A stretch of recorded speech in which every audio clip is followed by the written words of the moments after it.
Jatend migao mar tijego mag piny owacho kaachiel koda chenro mamoko mag sirkal Geoffrey Ruku Korinto wuok oko kendo seyo mokalo mane en jalup jatend piny Rigathi Gachagua kotenore koda chenro kata weche mamoko ma itude godo mar yako mwandu mar familia manindo mar owadgi mabende ne osenindo mano Nderitu Gachagua. Kane oloso e gwenge mago mag Isiolo odiochieng' mano manyoro, Ruku wacho ni Gachagua ok en jatelo mano makare kendo en mano ma yako nyaka mwandu mar familia ne owuon gino ma ok nyal miye mondo mi onyal bedo jatelo makare e pacho kaendi.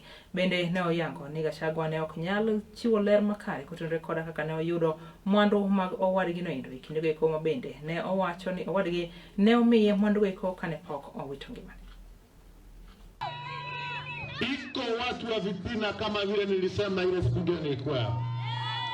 Watu wa vitina.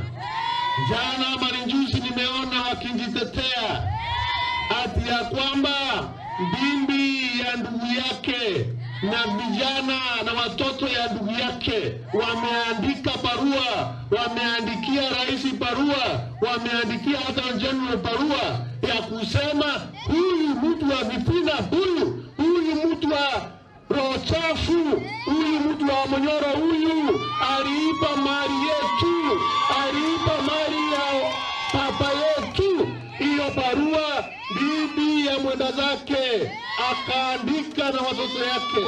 Nimeona anajitokesha ati akisema hiyo yote ni porojo. He is finding a lot of pain to explain the will of his brother ambaye aliipia mayatima na wanjane mali ya baba yao.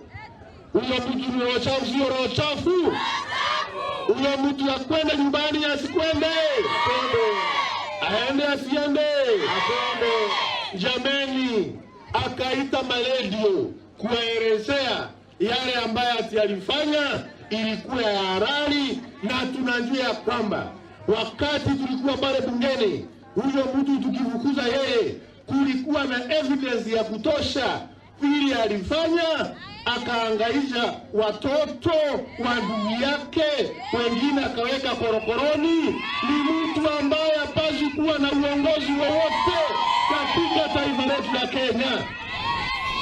Na mimi nasema jameni, watu wa Isiolo, MC amesema nyinyi ni watu ya Mount Kenya North.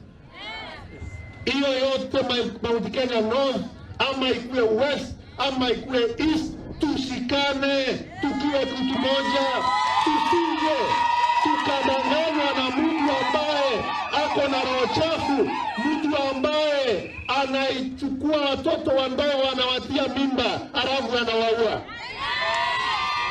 Aende asiende? Aende nyumbani asiende? Aende.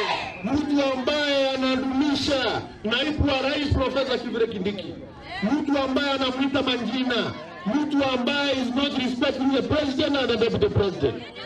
Wakati yeye alikuwa naibu wa rais, hakuna hata siku moja Profesa Kithure Kindiki aliinuka akamtukana, akamuita majina.